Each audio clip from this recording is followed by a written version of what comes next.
paz do nosso Senhor Jesus Cristo. Eu sou Veridiana Costa e estamos aqui hoje para mais um dia de leitura. Senhor Deus e Pai, glorificado e exaltado és o teu santo nome. Muito obrigada, Pai, por mais um dia de vida. Agradeço por sua bênção e por sua proteção. Muito obrigada, Senhor, pelos teus livramentos, Pai. Por favor, Senhor, nos abençoe nesta leitura. Que cada palavra sua seja ensinamento em nossas mentes e em nossos corações, nos inspire e nos direcione sempre a Ti, em nome de Jesus. Lembrando que estamos lendo o livro de Marcos, né? Evangelho segundo Marcos, né?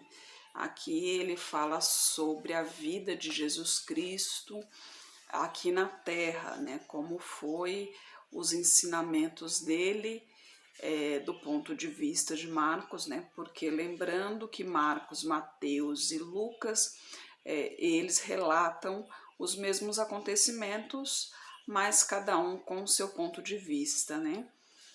E hoje a gente vai ver aqui o que Jesus fala sobre o divórcio no capítulo 10. E levantando-se dali, foi para os termos da Judéia, além do Jordão, e a multidão se reuniu em torno dele. Ali tornou a ensiná-los, como tinha por costume.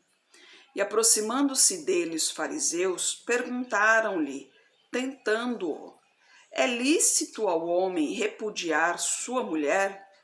Mas respondendo Jesus, disse-lhes: que vos mandou Moisés? E eles disseram: Moisés permitiu escrever carta de divórcio e repudiar.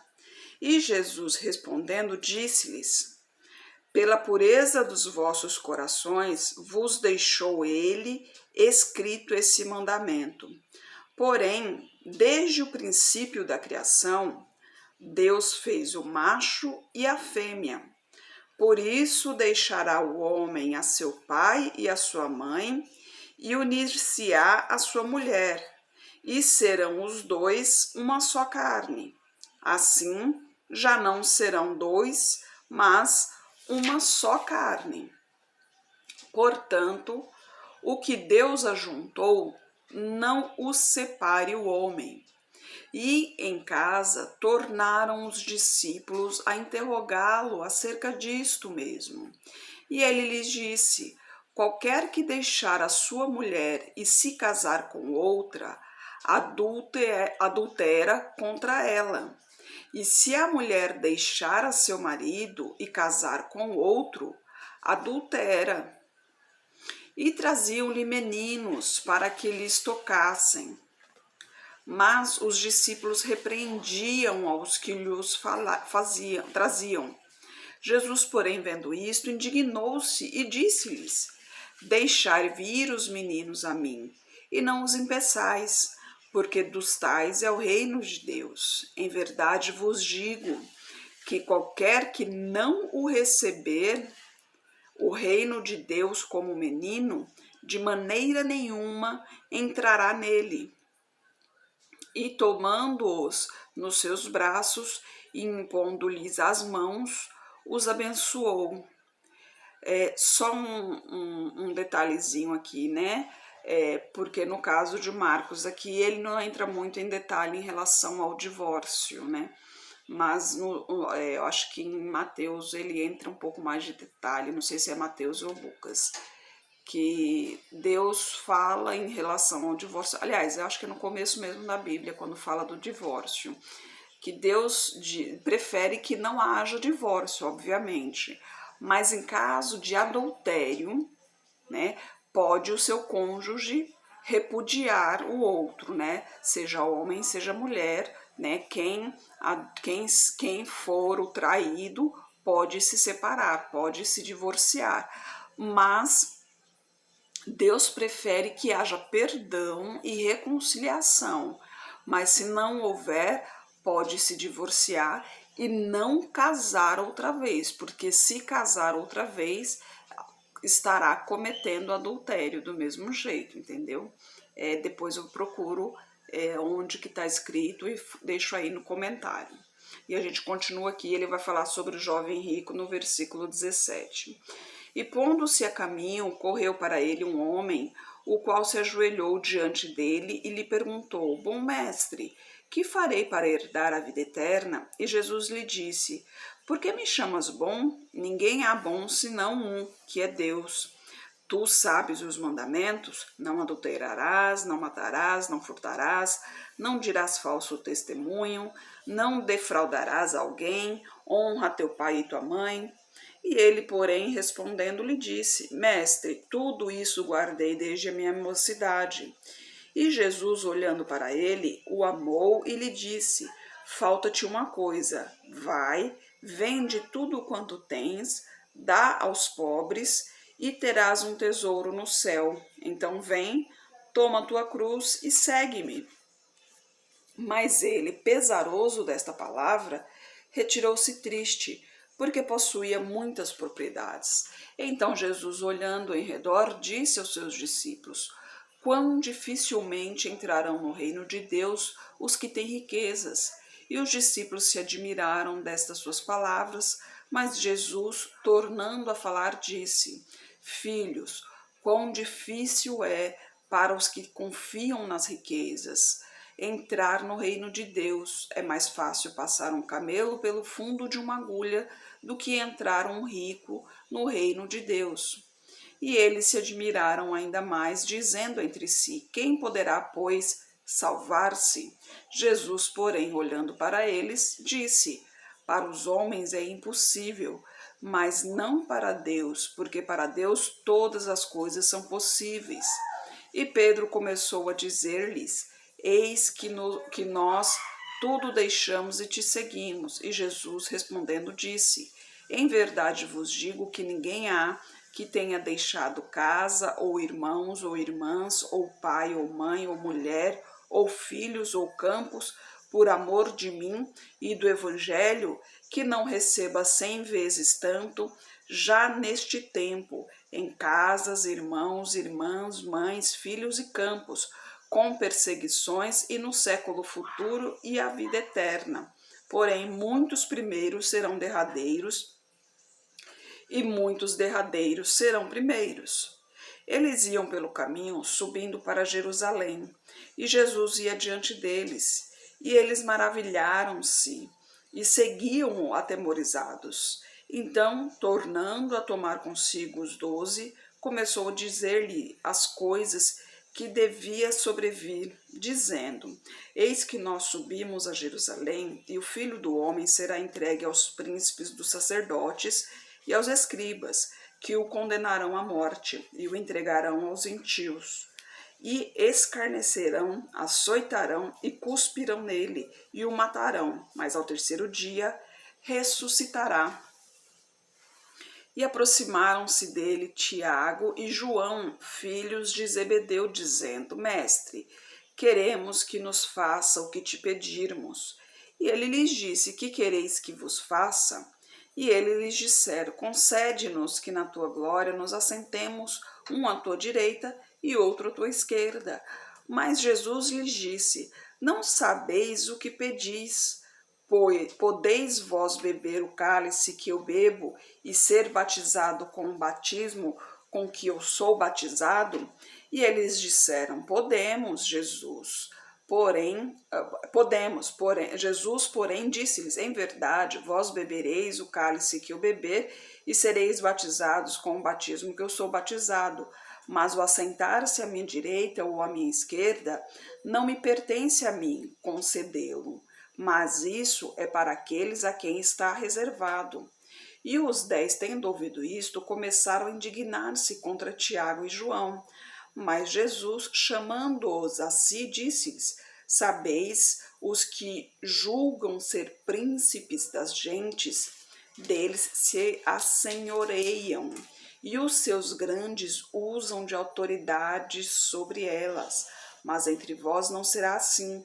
Antes, qualquer que entre vós quiser ser grande, será vosso servo, e qualquer que entre vós quiser ser o primeiro, será servo de todos, porque o Filho do Homem também não veio para ser servido, mas para servir e dar a sua vida em resgate de muitos. Depois foram para Jericó, e saindo ele de Jericó com seus discípulos e uma grande multidão, Bartimeu, o cego, filho de Timeu, estava sentado junto do caminho, mendigando, e ouvindo que era Jesus de Nazaré, começou a clamar e a dizer: Jesus, filho de Davi, tem misericórdia de mim. E muitos o repreendiam para que se calasse, mas ele clamava cada vez mais: Filho de Davi, tem misericórdia de mim. E Jesus, parando, mandou que o chamassem. Então chamaram o cego, dizendo-lhe: Tem bom ânimo, levanta-te, que ele te chama. E ele, lançando de si a sua capa, levantou-se e foi ter com Jesus. E Jesus, falando, disse-lhes: Que queres que te faça? E o cego lhe disse: Mestre, que eu tenha vista. E Jesus lhe disse: Vai, a tua fé te salvou. E logo viu e seguiu a Jesus pelo seu caminho. Olha só, né? Para a gente refletir, o cego, por exemplo, ele insistiu, né? Quando ele chamou a Jesus, ele clamou a Jesus. As pessoas ali lhe chamaram a atenção para que ele se calasse, mas ele insistiu em chamar por Jesus, né? Ele se manteve firme ali no caminho do mestre. Se ele tivesse desistido, né? Se ele tivesse se deixado levar pelos outros, né? Se ele tivesse se deixado levar pelo que os outros estavam falando, né? Quando mandaram que ele se calasse, né? Ele teria perdido a possibilidade de voltar a enxergar, ele teria perdido o milagre, ele teria perdido a bênção dele, mas ele se manteve firme no Senhor e continuou seguindo ao Senhor, né? Continuou insistindo em Jesus Cristo e pela sua fé ele foi sarado, né?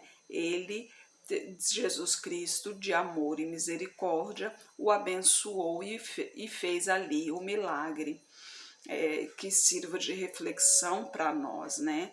Que nós tenhamos o foco em Jesus Cristo, né? Que Jesus Cristo seja o nosso foco, que a gente realmente insista. Jesus Cristo é o único homem que realmente vale insistir, né? Jesus Cristo, Deus, o Espírito Santo, né? Essa trindade são a única trindade que realmente vale insistir, para que realmente opção de salvação, né? Opção de libertação. Não adianta, no mundo você pode, muitas vezes acontece algumas coisas, né? As pessoas falam: você tá dando murro em ponto de faca, né? Mas a única certeza que a gente tem realmente é que a única insistência que realmente dá fruto, que realmente dá resultado, é seguindo a Jesus Cristo, é realmente seguindo os caminhos do Senhor. Então se mantenha firme no caminho do Senhor. Não deixe que ninguém te tire do caminho do Senhor, porque o demônio ele vai vir de todos os lados querendo te afastar da presença do Senhor. Mas não permita nunca que isso aconteça, porque a sua bênção está a caminho. A sua bênção está a caminho, mas os demônios ficam ali brigando com o anjo que está trazendo a sua bênção. Aí o que acontece? Quanto mais você orar, mais forte fica esse anjo que está lutando contra esses demônios. Se você desistir, o anjo volta para Deus e a sua bênção, já era, entendeu? Você vai perder a sua bênção. Então não desista, porque Deus, ele quer que você receba a sua bênção, mas você tem que se manter firme no caminho do Senhor para que você a receba. Então, se mantenha firme, não desanime. Lembre-se que Jesus falou, né? No mundo tereis aflições, mas tendes bom ânimo, pois eu venci o mundo. Ou seja, Jesus venceu o mundo para nós, né? Ele nos redimiu do pecado. Ele nos salvou. Se não fosse por ele, não estaríamos aqui hoje, né? Seria só sofrimento, seria só perdição. e não teríamos a chance de libertação e de salvação, que é o que nós temos hoje, né? Então, vamos adorar ao Senhor, vamos louvar ao Senhor e principalmente vamos agradecer ao Senhor, pois Ele nos liberta e Ele nos salva. Senhor Deus e Pai, glorificado e exaltado és o teu santo nome. Muito obrigada, Pai, por tuas palavras, por tuas mensagens, Senhor. Eu peço a Ti que esteja com essa pessoa que está orando comigo, Pai. Manifeste o Teu poder na vida dela, Senhor. Toque em sua saúde, em suas finanças, Pai. Toque em sua vida emocional, em seu psicológico, Pai. Toque em seu coração, Senhor. Liberte-a dessa prisão, Pai, que aprende nesse marasmo, que aprende nesse lago de enxofre, Pai, que aprende nesse deserto, Pai. Em nome de Jesus, liberte-a desse mal, Senhor, para a honra e glória do teu santo nome, Pai. Peço a Ti por toda a minha parentela, por toda a parentela de meu esposo, derrama a Tua unção sobre cada um deles, Pai. Proteja-os de todo mal, em nome de Jesus, Senhor, e traga todos para o seu caminho, Pai. Peço a Ti pelos nossos governantes, pelas nossas autoridades, que os Teus anjos estejam guiando cada um deles de acordo à Tua vontade, Pai. Peço a Ti pelos Teus filhos, Pai, que nós sejamos capacitados cada vez mais para o Teu Evangelho, Senhor. É o que eu oro em nome de Jesus. Amém. Que Jesus Cristo esteja em seu coração e que Deus abençoe.